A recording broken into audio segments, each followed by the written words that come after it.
Ryan Reynolds here from Mint Mobile. With the price of just about everything going up during inflation, we thought we'd bring our prices down. So to help us, we brought in a reverse auctioneer, which is apparently a thing. Mint Mobile Unlimited Premium Wireless. How to get 30, 30, bit to get 30, bit to get 20, 20, 20, bit to get 20, 20, bit to get 15, 15, 15, 15, just $15 a month? Sold! Give it a try at mintmobile.com/switch. $45 up front for 3 months plus taxes and fees. Promo rate for new customers for limited time. Unlimited more than 40 gigabytes per month. Slows full terms at mintmobile.com. Jewelry isn't a gift you give just once. It's a way to remind your loved one of a beautiful moment every time they see it. Blue Nile can help you find the gift that says how you feel and says it beautifully, with expert guidance and a wide assortment of jewelry of the highest quality at the best price. Go to BlueNile.com and experience the convenience of shopping Blue Nile, the original online jeweler since 1999. That's BlueNile.com to find the perfect jewelry gift for any occasion. BlueNile.com. To get the Crime Writers on After Show right now, go to patreon.com/partnersincrimemedia. I'm Rebecca Lavoie, and this is Crime Writers On.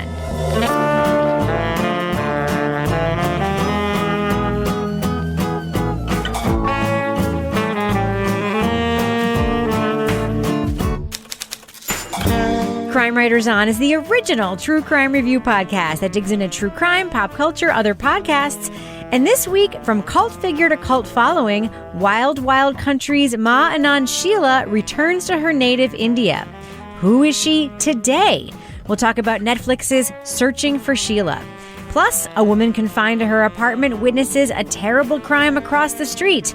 We'll review the new Amy Adams movie on Netflix, The Woman in the Window.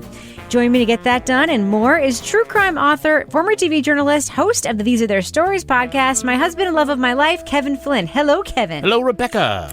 Also with us is author, private investigator, certified pet detective, and resident cat lady, Laura Bricker. Hi, Laura.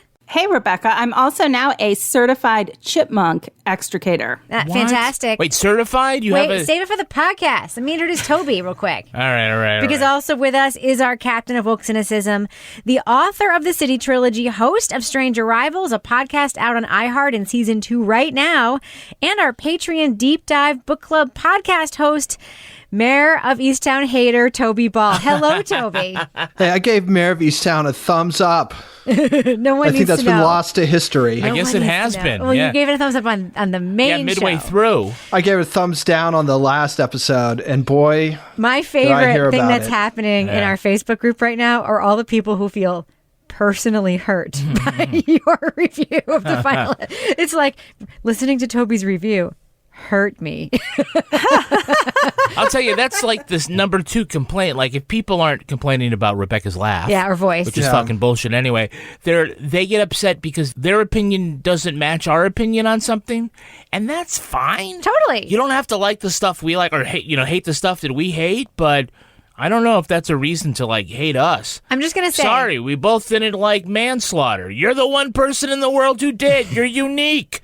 Go with it. I should just say our listeners should take, use as a model the fact that I have now become internet best friends with Payne Lindsay, a person whose podcasts I have not traditionally liked on this program. We can like different things and still be friends. It's fine. Yeah, I don't think there was anything personal about You're that alone stuff. Thinking that. Toby. I think I was just Toby's people were beef letting me within know Pennsylvania subcultures is well known. that I was on an island. He's very anti-Delco, apparently. So, Laura, what is on the water? What is going on with your chipmunk hunt before we start this podcast? Well, my cats have apparently figured out how to capture a chipmunk in the catio and carry it up the little ramp into the house. Live and then chipmunk bring it, at this point? Yes. Live. Very live into our living room. So the other day, I had gone for this huge walk. I was feeling all invigorated. I'm sitting at the counter eating an apple and I hear this meep, meep, meep, meep. I'm like, this is really loud. And I go in the living room and the Rocky and Pippin are just sitting there. So I give them they have their paper. They like to play with big pieces of paper that come in the Chewy box. And they're just looking at it. And I pick up the paper and this chipmunk goes flying across the living room under the couch. And I'm like, oh, shit. So I got the lacrosse stick, always on hand for these situations, the paper bag, And it took some work on day one, but I got the chipmunk into the paper bag with the lacrosse stick outside. And then today, again, Chippy is back in the house. I'm like, do they not see freaking Catio? Oh, my God. This one, a little more dramatic because it ran down towards the front door, and I opened the door and tried to chase it with the lacrosse stick, and it, like, ran up my pants. Oh, my I was God. like, Wait, you What? had a chipmunk Ran in up your pants? Inside or Yes. outside? Outside, but I could feel its little legs. So it ran and up it was your like, leg outside of your Toby and I were disappointed that it was on the outside. No, of was like- it was on the The chipmunk outside. only got to second base, not third. Over the clothes stuff. It's like high school. But it was, and you could feel it. And the chipmunk ran outside.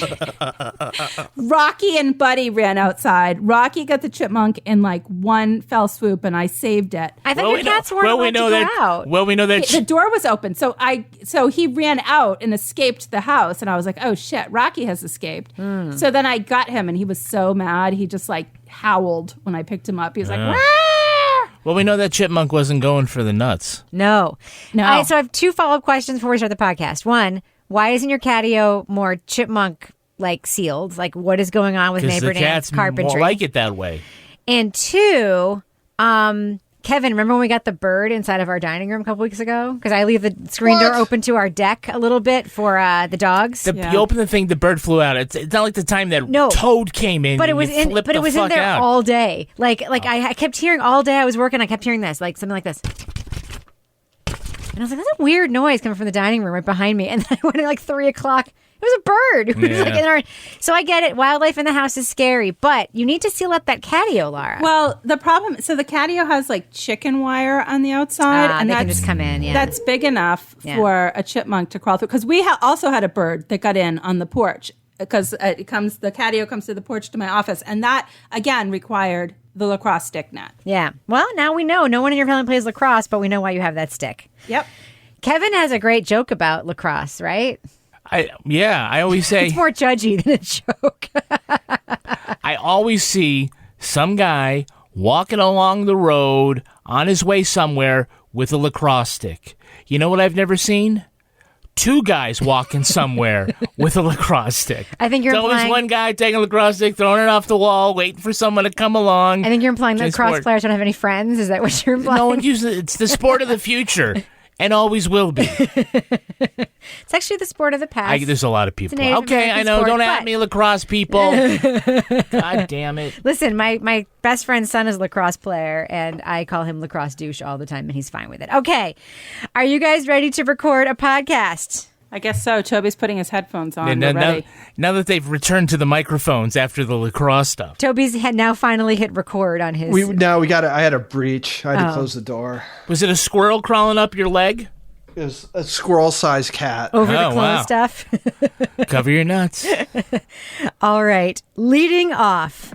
Ma Anand Sheela, famous for being Bhagwan Rajneesh's top aide, is facing serious charges of both fraud and attempted murder.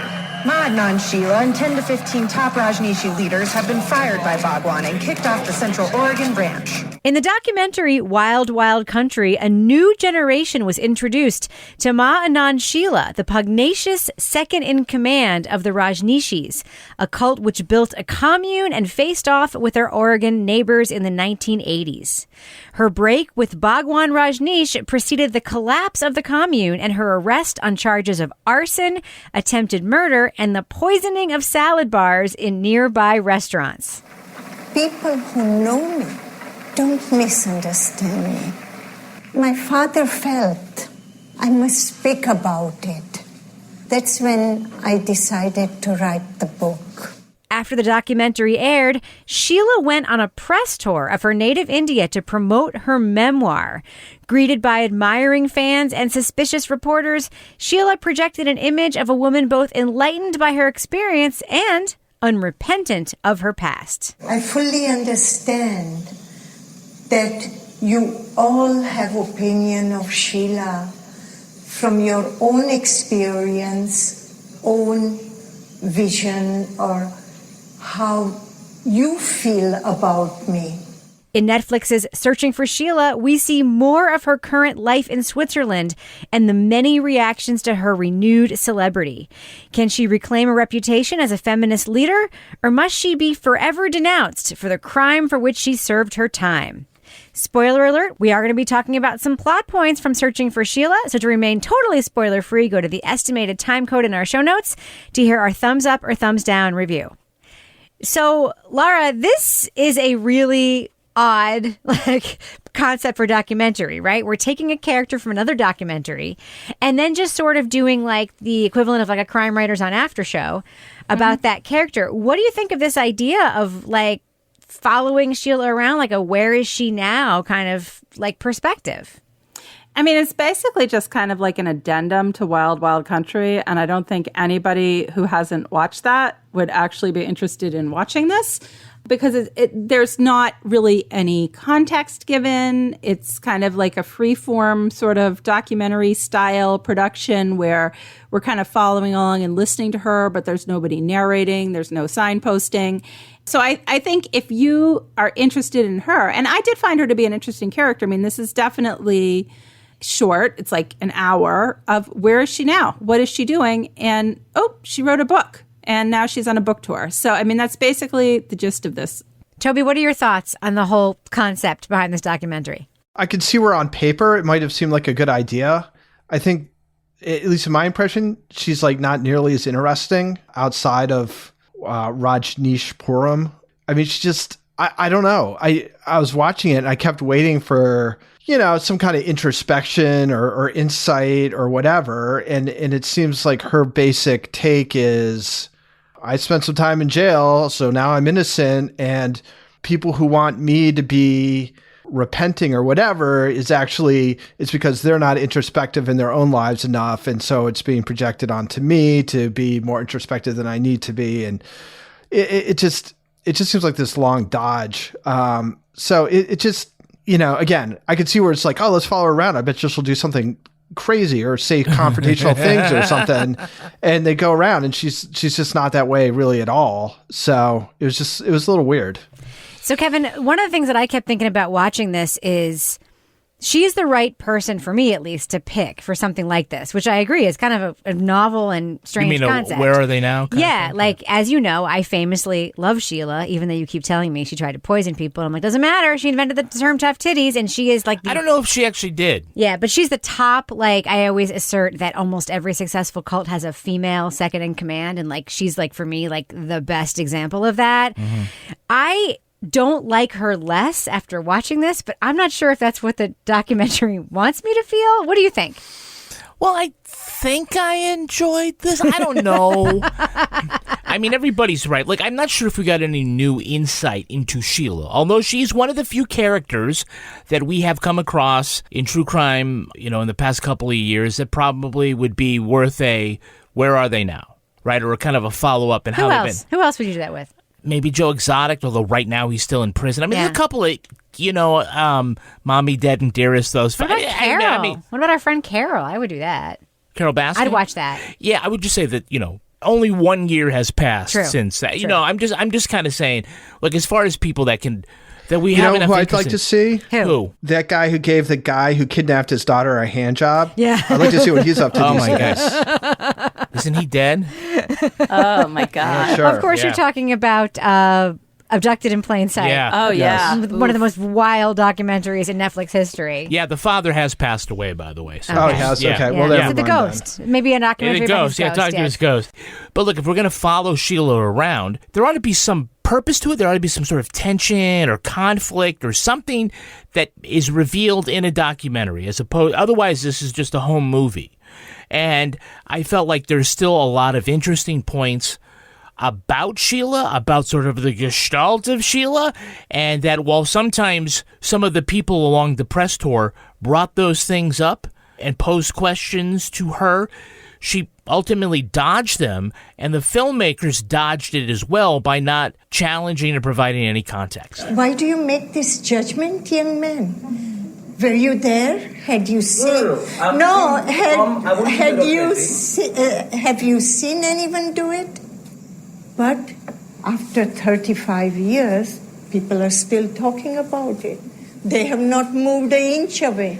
Laura, so to me, like, a lot of this was about, or maybe should have been framed through the lens of, like, look what happens to someone after there's a Netflix documentary about something they did like decades ago. Like, look what their life looks like now. To me, like, that's an interesting frame.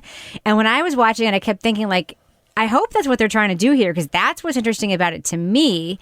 But then, as Kevin said, we see Sheila at all these book events being asked about her alleged crimes and her role in the cult by reporters, and she doesn't want to talk about it. What do you think about that? Yeah, I thought that was pretty naive, but also at the same time, super telling about her personality and just how she is. Because I'm like, what do you think these people are going to want to talk about? You were just in this documentary. You have written a book. You're like emerging from Switzerland to go back to India for the first time in 35 years. Of course, they're going to ask you about that. And her answers are just like, oh, why can't people get over that? Like, let's move on. And I'm like, well, let's move on. You need to give a better answer as to why they should move on. And, you know, it was just, but I was also just struck by, I mean, I just felt like it just showed like classic Sheila. And you kind of, even if it's frustrating that she won't talk about what happened, talk about her jail time, talk about the accusations, you have to kind of admire that she's still a badass. She's still very independent. She's still controlling the narrative of what's happening. And she's super blunt and doesn't give a damn. Like when she's like, oh, like his eyes are better than his penis of the Bhagwan. I was already drowning in him. What more do I want? Yes. His eyes were probably more beautiful than his penis was. I'm not sure. I don't know. I have never seen it. But it's like she still says stuff just to shock, just because she can. And so she's still trying to kind of spin things in the Sheila way. Toby, what do you think she's trying to accomplish with this whole tour and being in this documentary? Having the foggiest idea. I mean, it seems like redemption would be the thing, but she's very clear that she doesn't need to be redeemed because you have to be guilty to be redeemed, and she's not guilty, so there's no redemption. I think her work in Switzerland seems to kind of belie that a little bit. It seems like she is looking to perhaps make amends for stuff she's done in the past. You know, one thing that I wish, like, I don't know, this is just such a minor thing, right? This whole show is just such a minor, it's like following her around and taking some video of her and stuff. I mean, It doesn't seem like it's not ambitious. It's nothing. I have no clue. What do people in India think of her? Yeah. What's her claim to celebrity in India? Why are these really rich, sort of glamorous women showing up to meet her and talk to her? Like, what's that attraction? Like, that's is she a feminist icon? Is that what you find yourself wondering? It wouldn't happen in the U.S. Yeah. And that's where, you know, so I'm left with a lot of questions. She just didn't seem very interesting, quite honestly. I mean, it just kind of seemed like, oh yeah, this thing happened to me a long time ago, and I still have some of that personality, but I don't really have anything much to say about all that stuff that would be interesting for anybody to hear.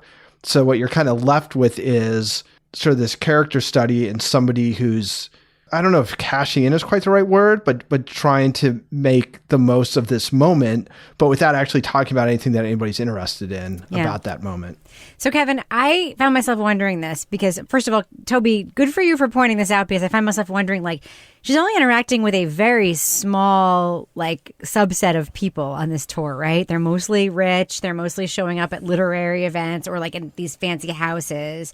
And you see her or on stage. She's talking to, like, you know, a reporter, and everyone's clapping for her. It's a conventional book tour. Yeah, it's very, very conventional. But what I found myself wondering is, like, is she retconning her own history in these conversations? What do you think, Kevin? Well, and for those people who don't know what retconning means, it means retroactive continuity. It's a term used when on television shows, typically the writers do something that basically changes things that happened in the past that the viewer has seen in the past, but they make it so that, like, the viewer is supposed to believe that they never saw the thing, and it's a problem. Richie Cunningham doesn't have an older brother. Exactly. Well, I don't know. I don't know if retcon is, like, the appropriate term. I don't think it's on point, but as far as, like, reshaping what she did? Perhaps, but I think that primarily it's just that she remains unrepentant. She gets posed this hypothetical question about whether she would poison a bunch of people in the surrounding town if it meant saving the commune. And her response was really telling. You said you weren't going to ask me. I didn't ask you whether you did it. I said if it needed to be done, would you do it? I'm asking you a hypothetical question. No. I did not do it. I would not do it. And the idea that she would just kind of blow it off and not be contrite. That's what's kind of missing from the redemption tour, right? It's not a redemption tour.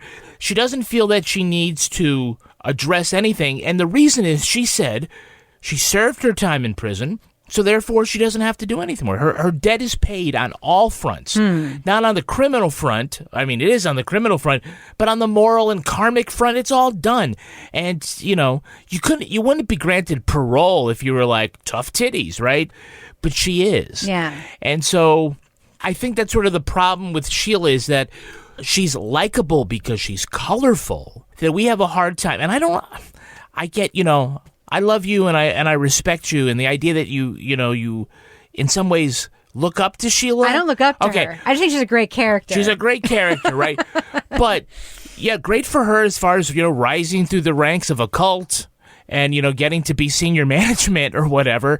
But do we say Allison Mack is fantastic? No. She became number 2 at Nexium. We do not. It's different. And, sort of the idea that she was never charged with her. She never did time for it, but she did, a bioterrorist attack on people in Oregon where 750 people got sick from salmonella or whatever the disease was at salad bars, and to sort of be like, it doesn't matter. Well, it's kind of that's not what I wanted to Kevin, hear not to from you. mention the financial and personal grift that thousands of people were subject to, including all those homeless people that they shipped in from LA just to make it so they could win local elections. They did a lot of beer. Yeah, they did a lot of shitty stuff. Rajneesh's this cult did a lot of shitty stuff. She definitely doesn't address it.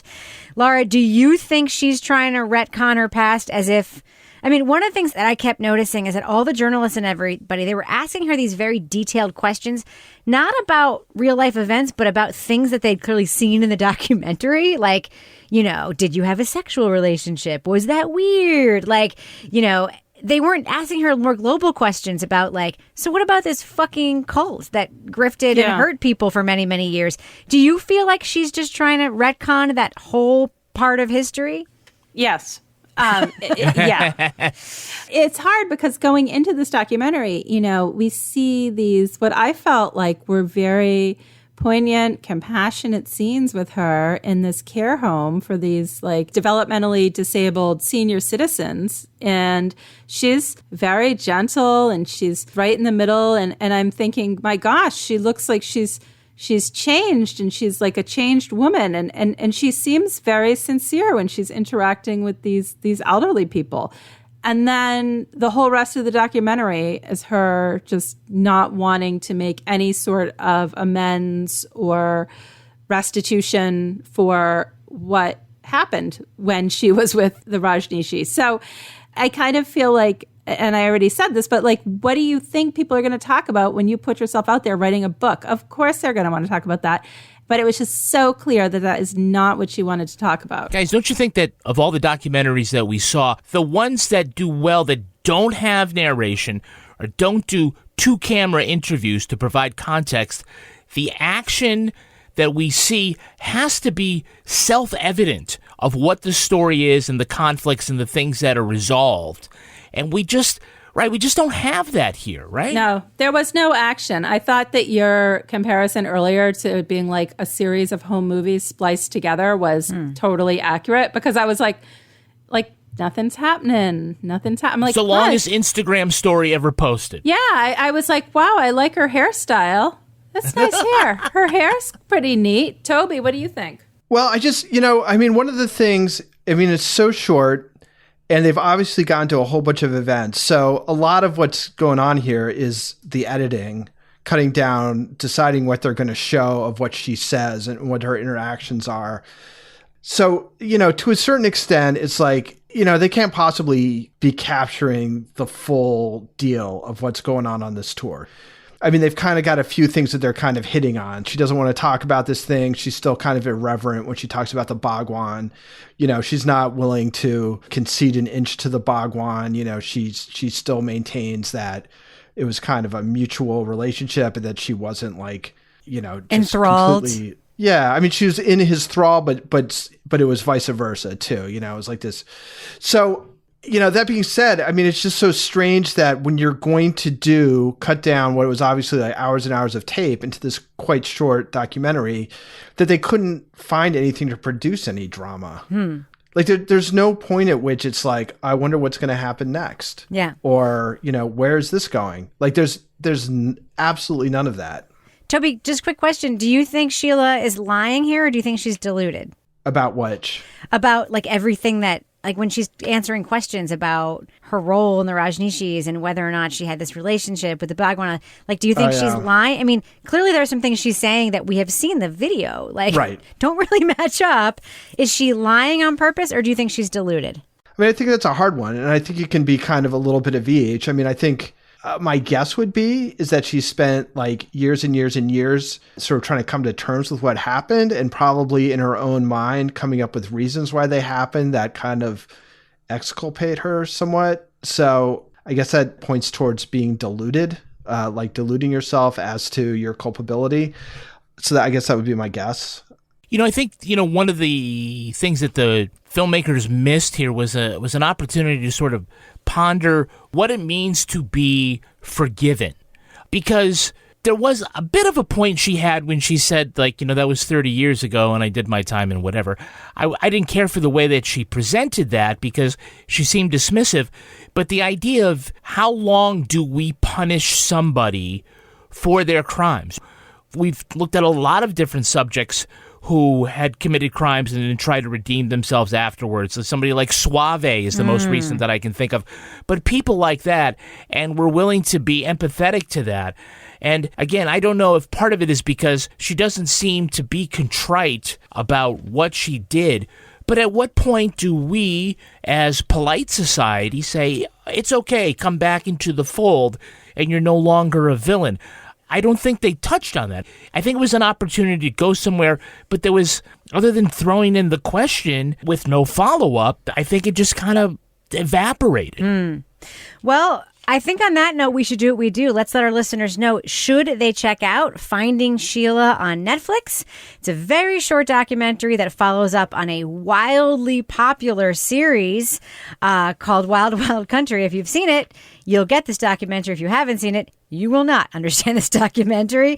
Laura Berger, what do you think? Thumbs up or thumbs down for Finding Sheila? I'm leaning towards like a thumb sideways to a thumbs down on this one.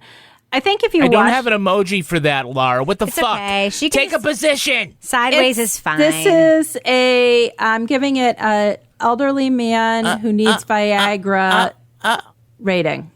So it's kind of going it's like a limp this. Dick? Okay. Like semi-flaccid? Yeah. Is that what you're saying? I'm marking that as down. Down. You know what? I have to tell. Like, I watched this and I was like, kind of like waiting for something to happen. And I mean, I will say I was curious about what Sheila was doing now because I did find her to be a really interesting character in Wild Wild Country. But the way that this documentary was put together, I don't feel like I learned a whole lot. I mean, there were some interesting scenes of her working in the care home in Switzerland.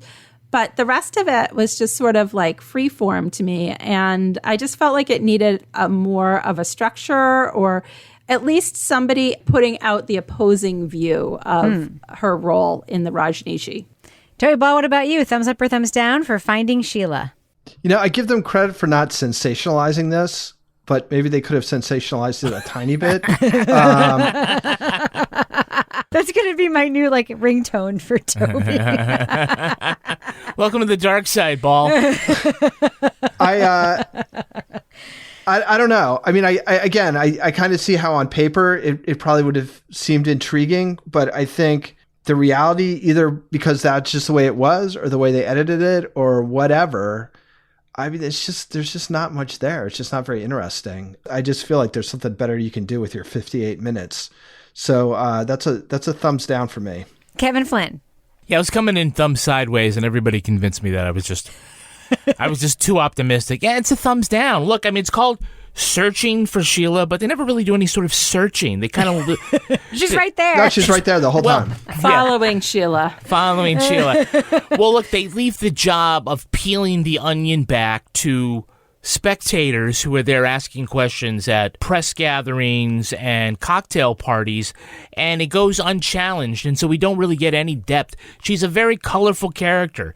Great. She said tough titties on Donahue. And that's not the only thing that makes her colorful. Stop using that same reference. There's a lot. Okay, I don't know. She tried to kill a whole bunch of people at a salad bar. And That's she got, colorful. That's great. She gave everybody the shits in Oregon, so tough titties. Look, she got everyone to build an airport. I mean, come on. That's amazing. I know. Look, I know. It's amazing. It was an amazing documentary.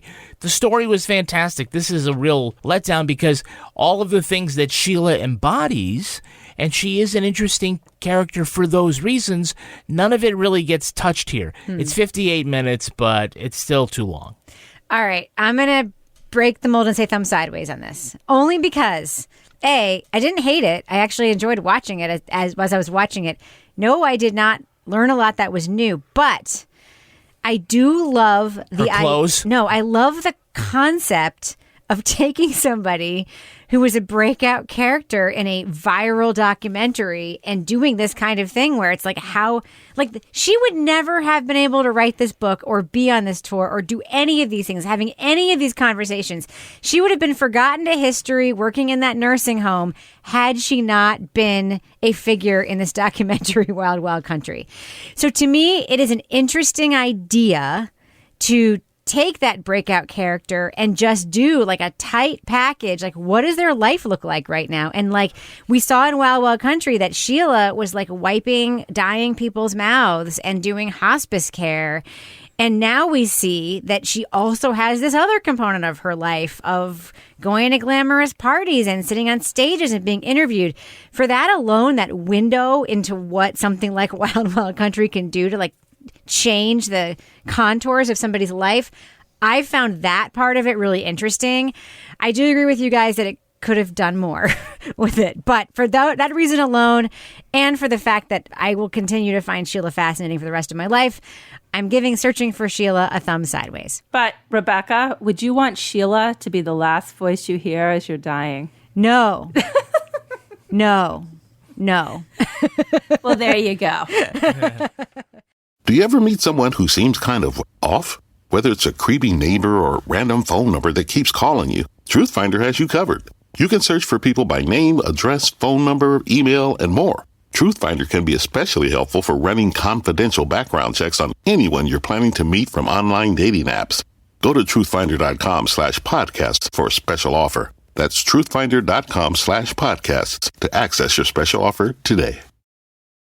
Ready to pop the question? The jewelers at BlueNile.com have got sparkle down to a science with beautiful lab-grown diamonds worthy of your most brilliant moments. Their lab-grown diamonds are independently graded and guaranteed identical to natural diamonds, and they're ready to ship to your door. Go to BlueNile.com and use promo code WELCOME to get $50 off your purchase of $500 or more. That's code WELCOME at BlueNile.com for $50 off. BlueNile.com. Hey, I'm Ryan Reynolds. Recently, I asked Mint Mobile's legal team if big wireless companies are allowed to raise prices due to inflation. They said yes. And then when I asked if raising prices technically violates those onerous 2-year contracts, they said, "What the f*** are you talking about, you insane Hollywood ass?" So to recap, we're cutting the price of Mint Unlimited from $30 a month to just $15 a month. Give it a try at mintmobile.com/switch. $45 up front for 3 months plus taxes and fees. Promo rate for new customers for limited time. Unlimited more than 40 gigabytes per month. Slows full terms at mintmobile.com. Kevin Flynn, here we are in the business section of the podcast. Business section, business time. Ba-da-ba-da. So, Kevin, what have we got going on our Crime Writers On After show this week for the people who join us on Patreon? Well, the Crime Writers On After show, which is in your Patreon feed right now, we're going to be talking about what happened with Hold Still Vincent, the podcast that we had planned on reviewing this week, but its producers pulled it off of the platform. So we're going to talk a little bit about what's going on behind that. We also have some insight into the author of the book, The Woman in the Window, apparently there's some crazy backstory on him. Let me just say, Kevin does not know this. For all the listeners listening right now who read the amazing New Yorker article about AJ Finn after The Woman in the Window, the book came out, Kevin does not know anything about the incredibly wild story around this guy. So just like we used to tell Toby what happened in Game of Thrones, we're going to tell you, Kevin, about this dude, AJ Finn. Excellent. It's going to blow your mind. We also have news from Hollywood before we go on the air here. The cast of the dramatic adaptation of Tiger King, the Kate McKinnon project, that cast has been announced, and I'll tell you who's on it. Nice. Also, in your Patreon feed, we have the new edition of Toby Ball's Deep Dive Book Club podcast. They talked about the story in the book Veritas. It has to do with the finding of a Gnostic gospel, the gospel of Jesus' wife. But was it real? I don't know. You have to ask this swinger in Miami, apparently. It's a really interesting story, right, Toby? It's a very interesting story. It's got the Gnostics. It's got East Germany. It's got swingers in Florida. Toby researched the Harvard. swingers a lot. He did. Yes. Yeah, a lot of as he always background. does. A lot of background. Just like you and me, hon. The cookies on his put computer. your keys in this bowl. That's why they call it the deep dive. Keys in the bowl.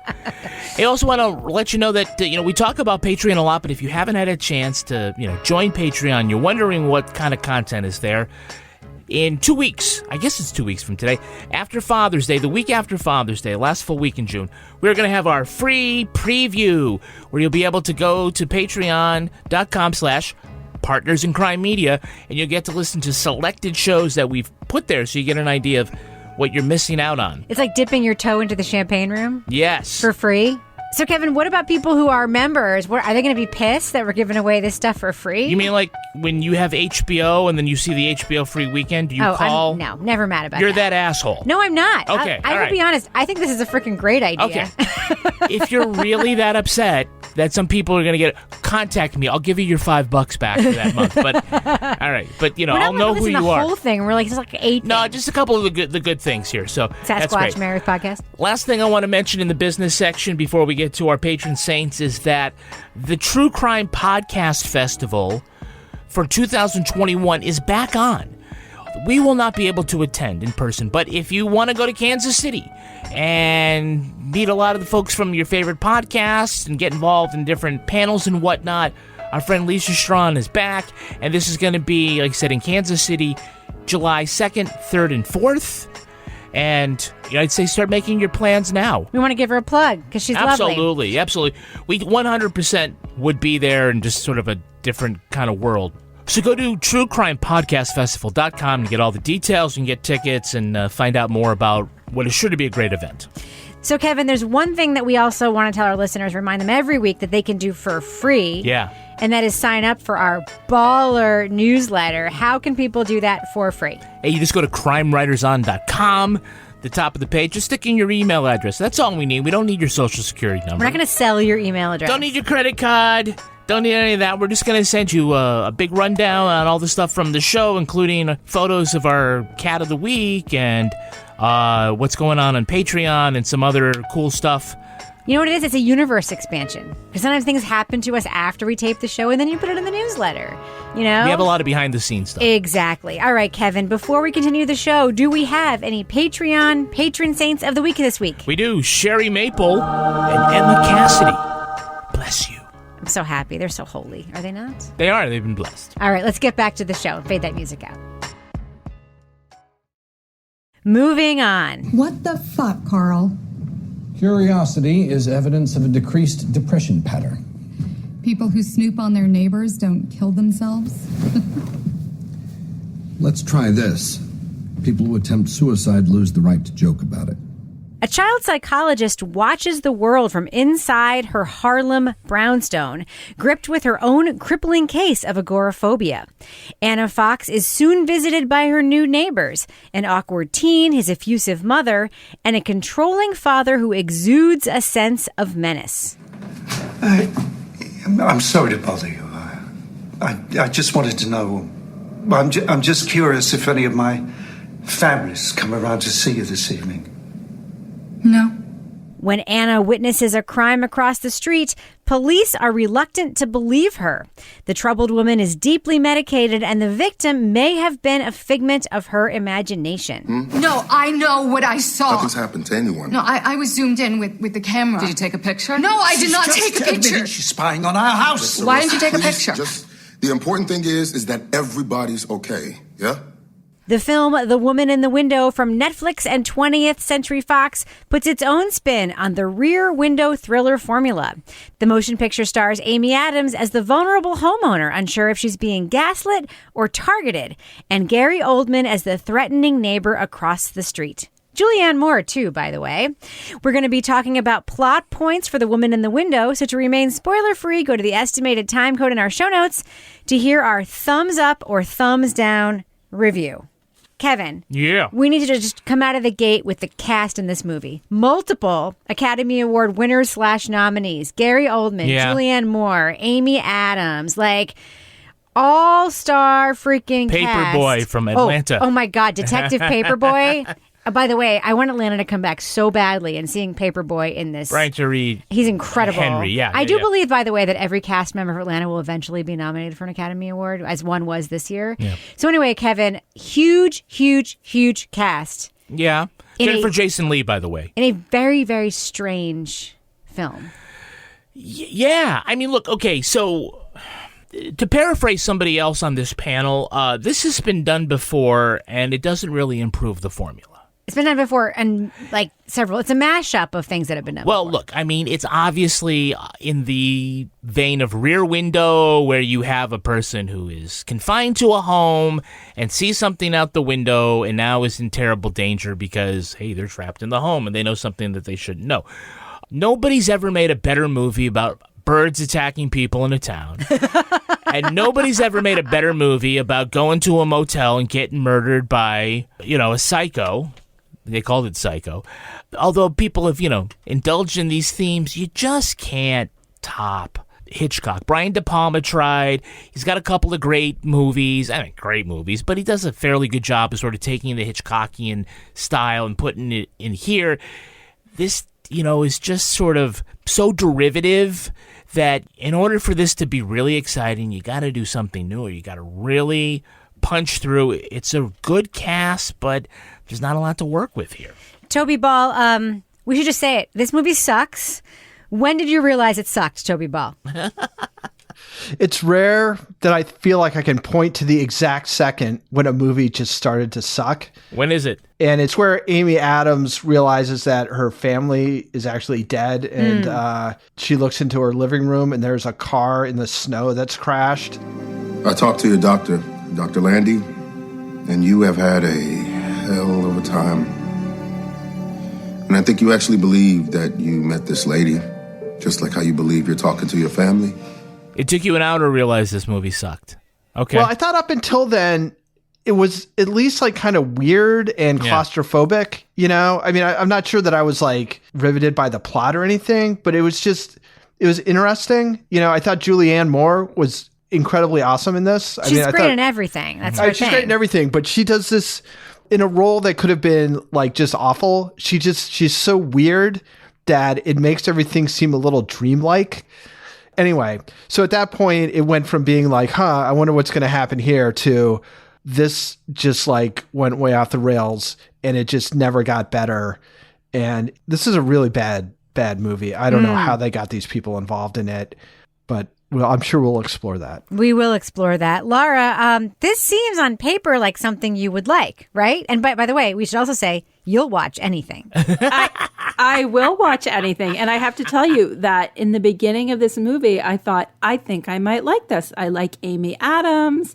I like the setting. I kind of I was relating to this concept of, being agoraphobic. Not that I am like that, but I was really relating to being in your house and spying on your neighbors. And we all were. It's a movie. It could have been a movie for the time, for sure. And I was like, oh my God, this is my life. My office is on our enclosed porch with windows. And I can tell you what everybody around here is doing.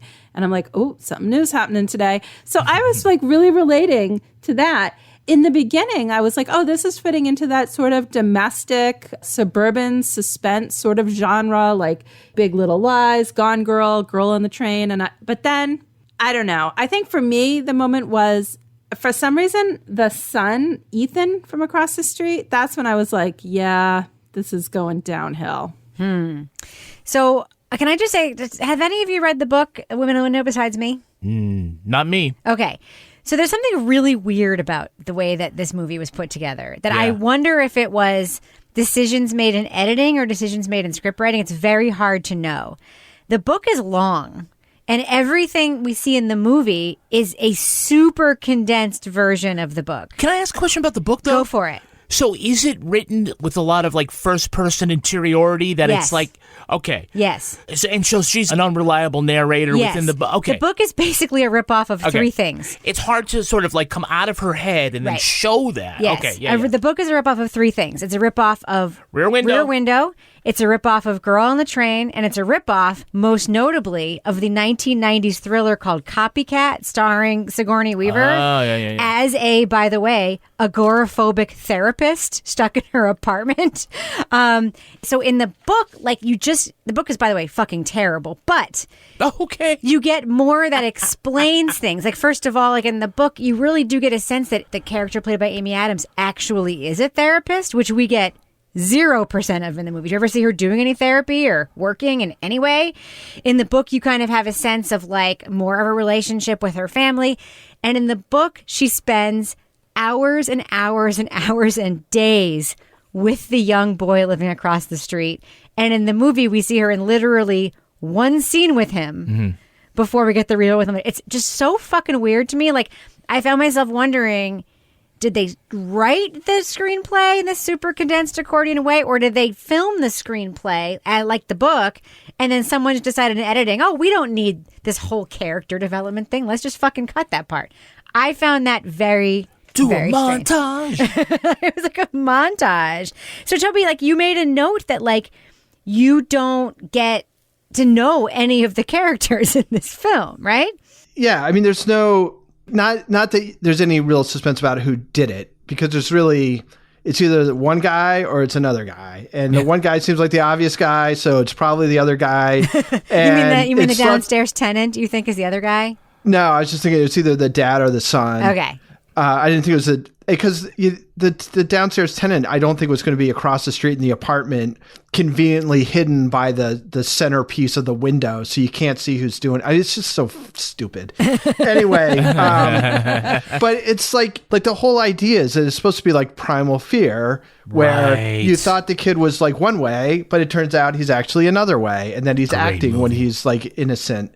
Like, so primal fear, as Kevin said, great movie, because you got to know the kid, and then it was surprising when he turned out to be evil, right? Yeah. I mean, that was shocking. It was Edward Norton's breakout role, right. He was nominated for an Oscar for that role. It was fantastic. In this one, it could have been freaking Laurence Olivier. Yeah. There's like one scene where you see him where he's acting one way, and then you're supposed to be surprised later when he turns out he's not that way. It's just like you have no investment in it. You have seen maybe like 5 minutes of him acting in a certain way, so that when he acts in a different way, it's like, all right, I guess, like, what am I supposed to make of this? The whole thing is just a big head scratcher for me. It's so bad. So, Kevin, Toby made note of the awesome Julianne Moore, which, by the way, you can put her in a pile of shit and she would be awesome in that pile of shit. That's same way with Kate Winslet, by the way, who won an Oscar for like a terrible movie that she was in. But Julianne Moore is also another one of those actresses. But the conceit here is, same in the book, because it's an unreliable narrator, she comes over and they have a time drinking together or whatever. I mean, Jane Russell. The quote-unquote mother. The mother comes Ethan's over, mother, right, and then Amy Adams' character, like, the whole idea is that later she wonders and doubts herself whether or not the encounter actually happened. Because everybody does. Yeah. Can I tell you why I think that how they messed that up, or how they could have, like, how they also messed that up, you mean? Well, look, we're a sophisticated audience, right? We're watching this, and the problem is, if later you want us to start doubting ourselves along with Anne, who doubts herself, there's no kind of like in The Sixth Sense, there's no sort of kind of like play where we could go back and start doubting ourselves. Like, I just say, like, one thing.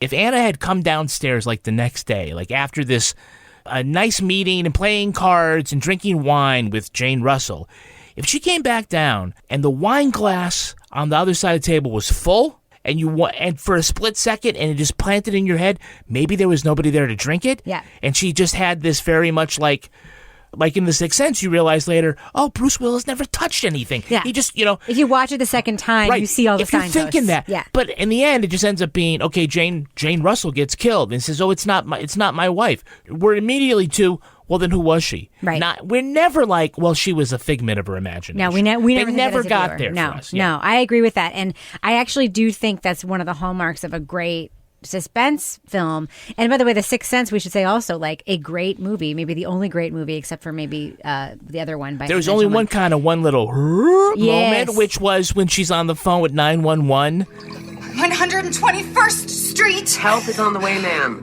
I need you to calm down. Are you with your neighbor now? She is across the street. I already told you that and you were not listening to me. Ma'am. Anna, did you stab your neighbor? And I'm like, ooh, fuck. Okay, well, maybe this is sort of the thing, right? This is the twist. Because she doesn't know that. She's loopy or whatever the hell. She doesn't know her own address. Yeah. She doesn't, she's messing up the address. That's it. She did kill her. We're going to find out she's the one. No, it wasn't even anything like that. Laura, did you think for a minute that her husband was real? With the way that, one of the things that disturbed me about the way the movie did this, because the book did it very differently, even though it's a shitty book, is that from the very first scene we hear her conversation with her husband, you find yourself wondering, like, why aren't they together? They seem to still love each other. I wish you were here. Who does that help, saying that? I can beat myself up if I want. Go for it. It's just an audience of one. I'm not playing. Tell me to go outside. Why not make today the day you go outside? Did you find yourself being clued in by that? Yeah, I mean, I thought it was definitely something in the beginning. I was like, well, who's she talking to? I wasn't quite sure. And then I'm like, okay. I think the thing in the beginning that for me, I was kind of thinking when we had the therapist come visit, there was like a brief minute where I thought this is an elaborate ruse by the therapist. And the people across the street are all in on it. And this is how they're going to cure her of her agoraphobia. Like Shutter Island. That would be a great plot point. That would be good. Yeah. So I was thinking, like, these aren't Laura Bricker, real. script doctor. Yeah. I was like, these aren't real people. These are hired people. Because that was like right after the scene with the therapist where he's like, you have to leave the house. And like, what's going to make you leave the house? And then I'm like, oh. A fire. Yeah. Or like, but it was just, yeah. And then and I have to say, there was a moment at the end of the movie where I was just like, and I was watching, and like Ken and Will were in the other room, and I like yelled out, Toby's gonna hate this part. Yes. The final finale scene. I was like, oh my God, I can't wait for Toby to watch this because it was so ridiculous. Anyway. It was so bad. Toby, there's an amazing thing on Twitter going around that I think is on TikTok of a British comedian basically playing like the scene where Guy Pearce was pitched his role in Mayor of Easttown, where it's just like, so Guy, you're going to be a writer. And he's like, well, I'm going to be the murderer, right? And the guy's like, no, you're just going to be a writer. Well, they're going to find out later I have a dark past, right? He's like, no, you're just going to be a writer. I found myself thinking about that when thinking about why Gary Oldman, Oscar-winning actor Gary Oldman, Oscar-winning actress Jennifer Jason Leigh, Oscar-winning actress Julianne Moore. Did you find yourself, Toby, like thinking like at some point in this process? Congratulations on playing Winston Churchill. Now you get to yell at this woman in a house coat. But they also had very small, like insignificant. It's not like their small, insignificant roles did anything. Did you find yourself asking yourself that question? So Julianne Moore, I can see. I mean, it's like kind of the classic cameo where she shows up and she like does this great thing and she's gone. You know, she probably shot for a day. Gary Oldman, at least has got he's some anger scenes. Yeah. He's got some anger scenes. You literally could have gotten anybody to do it. Like you could have, whatever. But those seemed to me, Toby, to be the only scenes where there was any sort of real tension or conflict. It was, and everybody was together looking at her. Yeah. So fine. Jennifer Jason Leigh, I think she may say like 5 words, and none of them are dramatic at all. She's like, no, I'm really the mother. I'm really Jane Russell. And that's it. It's like, my God, like you could have literally just pulled anybody off the street to play that part. So why'd you get her? So I just, it doesn't make any sense to me. Actually, Julianne Moore is the only thing that makes sense to me about this entire movie. I guess is the way I would put it. Yeah.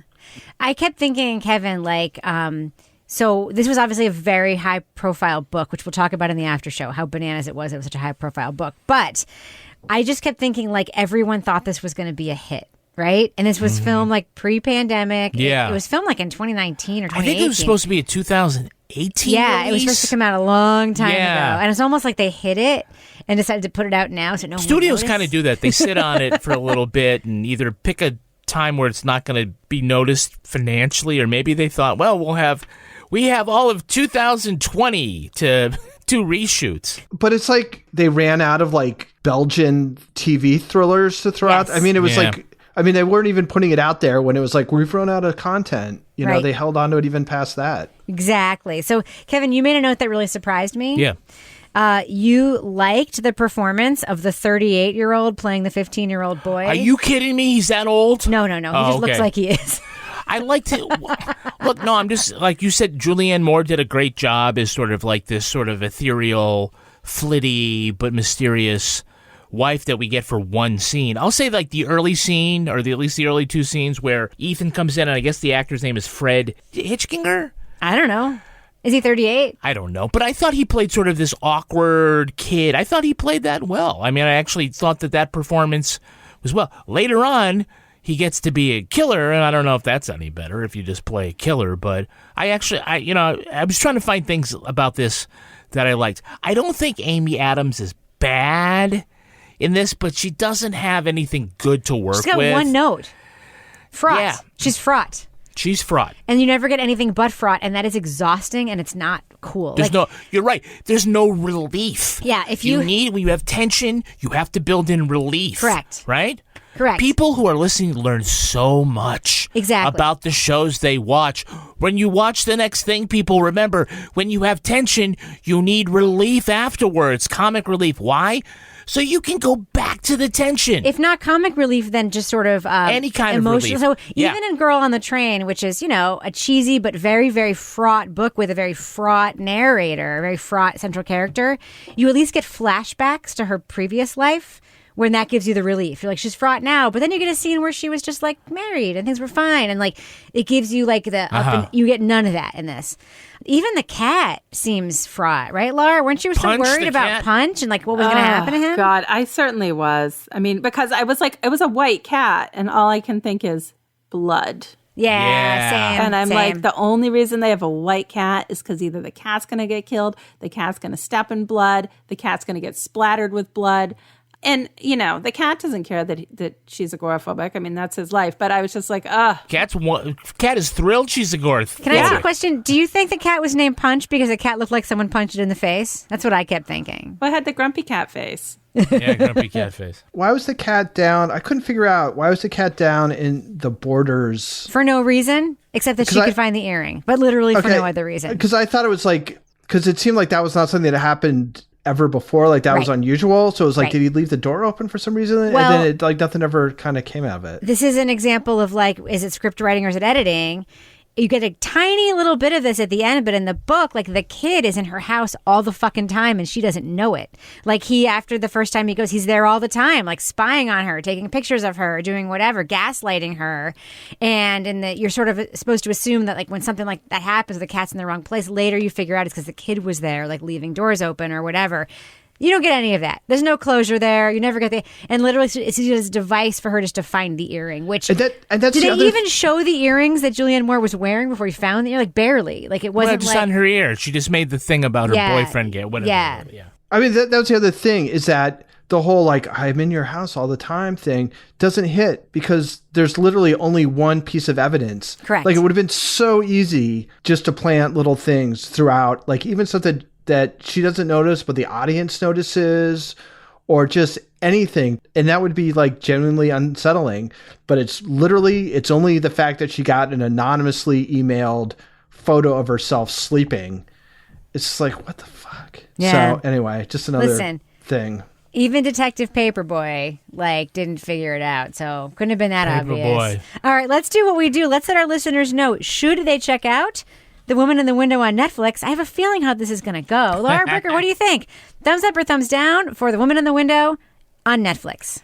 Well, I mean, I did watch this on the weekend of Memorial Day when we had rain straight for 3 days. So, I mean, I didn't have a lot going on, but I'm going with a thumbs down. It started off okay. I thought there was some promise. I thought it was going to fit into that sort of domestic suspense genre that has been really popular ever since Gone Girl.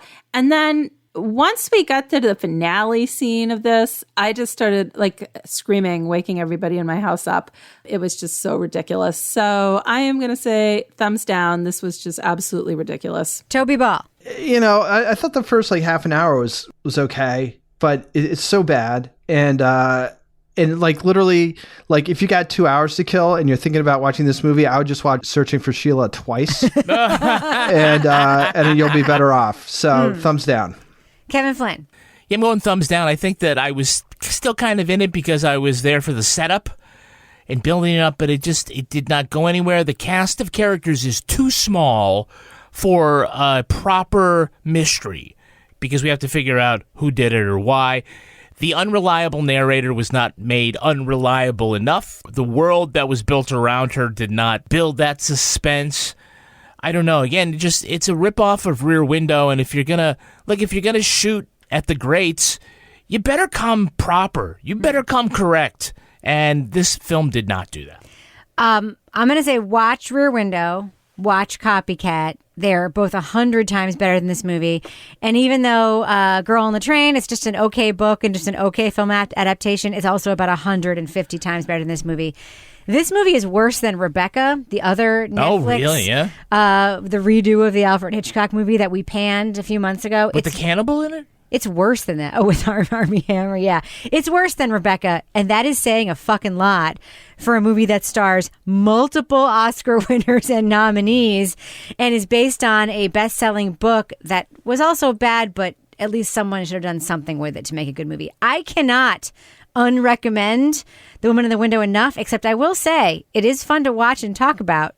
So maybe just do that and then email us or tweet us just so we can talk about it. Create your own podcast. It's that bad. It is that bad. Anyway, huge thumbs down for me for The Woman in the Window. Do you ever meet someone who seems kind of off? Whether it's a creepy neighbor or random phone number that keeps calling you, Truthfinder has you covered. You can search for people by name, address, phone number, email, and more. Truthfinder can be especially helpful for running confidential background checks on anyone you're planning to meet from online dating apps. Go to truthfinder.com/podcasts for a special offer. That's truthfinder.com/podcasts to access your special offer today. Jewelry isn't a gift you give just once. It's a way to remind your loved one of a beautiful moment every time they see it. Blue Nile can help you find the gift that says how you feel and says it beautifully with expert guidance and a wide assortment of jewelry of the highest quality at the best price. Go to BlueNile.com and experience the convenience of shopping Blue Nile, the original online jeweler since 1999. That's BlueNile.com to find the perfect jewelry gift for any occasion. BlueNile.com. Hey, I'm Ryan Reynolds. At Mint Mobile, we like to do the opposite of what Big Wireless does. They charge you a lot, we charge you a little. So naturally, when they announced they'd be raising their prices due to inflation, we decided to deflate our prices due to not hating you. That's right. We're cutting the price of Mint Unlimited from $30 a month to just $15 a month. Give it a try at mintmobile.com/switch. $45 up front for 3 months plus taxes and fees. Promo rate for new customers for limited time. Unlimited more than 40 gigabytes per month. Slows full terms at mintmobile.com. Now it's time for my favorite part of the podcast, a little something I like to call the Crime of the Week. The Crime of the Week. Law enforcement in Wisconsin got a hand in ending a 13-mile car chase when the suspect drove into farm country. The Barron County Sheriff said the driver gave up when he was surrounded by a herd of cows. That's your sheep, Kevin. Authorities were able to charge him with a moooving violation. Now that his department's finest have been replaced with the bovinest, The sheriff is milking the publicity for all it's worth. By the way, you wrote that and then you laugh at it. It's the best. Commenters on its Facebook page say the arrest was, quote, utterly humiliating. Officials say no humans or cows were hurt in the incident. So the farmer couldn't be prouder of his crime-fighting cows. Panel, what crime would your pet foil? Laura Bricker, what do you think? Well, coming in right now is Rocky Flintstone the cat, and he would foil any attempt at kidnapping Fireman Ken. Because he is always with him, and was his most favorite person in the world. And he's also really good on like stakeouts. Yeah, you know what's good on a stakeout? A cow. Get a beef cow. Okay, never mind. So tell me, Ball, what crime or crimes would your pet or pets foil? I don't think they'd do it willingly. I think you'd have to flip one of them to turn in another one, probably for the multiple beheaded rodents in our yard. So you'd have to, one of them would have to turn state's evidence. A snitch on the other, yeah. Exactly. What do you think, Kevin? I think our dog would foil the case of the doorbell bandit. Our dog would foil the case of the sign for this package UPS driver who fucking hates coming to our house right now. They hate it. All right. Well, I think that does it for us. But before we end the show, Laura Bricker, do we have a cat of the week this week? We have a dog of the week this week. Yay! My favorite animal. Yes. It comes to us from... Surprise! My favorite Surprise! Once again. But this one was just too good to pass up on. I had so many good nominations last week. But Jen the Wicked, I don't know her real name, has sent a video of her mini poodle Bucky and his reaction to a yodeling pickle. What? And Bucky tried to basically take down the yodeling pickle. And it was like one of those videos where she was holding it up on the couch and the dog just like toppled her. Oh! Okay, stop! Buddy!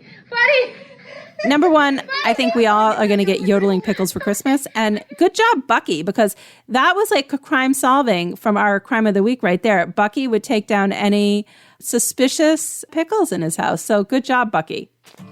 All right, Laura Bricker, if folks want to pitch their pets, any kind of pet, to be cat of the week, or any kind of animal that lives in their neighborhood, of course, they can send us an email at crimewriterson@gmail.com. But if they want to tweet it to you, for instance, how would they find you on Twitter? At Laura Bricker. And Toby Ball, if fellow Mayor of Easttown haters want to reach out to you and commiserate over their family also hating them for their feelings about that beloved show, how can they find you on Twitter? I gave it a thumbs up at Toby Ball and H. And Kevin Flynn, if folks want to reach out to you and get some baseball umpiring tips, how can they find you on Twitter? I'm at Kevin P. Flynn. And if you want to follow me on Twitter or Instagram, you can find me at Reb Lavoie. You can also follow the show on Twitter at Crime Writers On, and I encourage you to join our truly amazing community in our official Crime Writers On Facebook discussion group. Support the show at patreon.com/Partners in Crime Media. You will get the Crime Writers On After Show, Married with Podcast, Laura Bricker's Leave It to Bricker podcast, and Toby Ball's Deep Dive Book Club podcast. Kevin, how many episodes do we have on Patreon right now? More than 200. Our theme song was composed and performed by Ty Gibbons. Our line editor is the incredibly handsome Olivia Burdett. The executive producer of this program is the love of my life, Kevin Flynn. This show was recorded in the Yoga Loft above the Bodega in Bay St. Louis, Mississippi studio, otherwise known as Studio C, the closet in our New Hampshire basement, where we can't spy on our neighbors because it's a closet in our New Hampshire basement. In our basement, yeah. On behalf of all the crime writers, thanks so much for listening. We will catch you later. Hey, when I was making dinner tonight, so the recipe Blue had Apron. some asparagus in it. So it said to cut off the or snap off the woodsy part.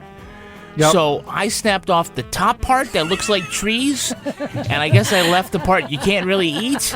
Oh, no. Our vegetables was like full of bamboo. And then as I got these new shoes, they're like all white, you know, like it's the white sole, and I dropped the potato, and then I stepped in it, and it was like a potato that had been covered like with all sorts of orangey brown Spanish seasoning. And it was like a Nirvana song. A potato, a tomato, a mosquito. Good thing is, these and are... a burrito.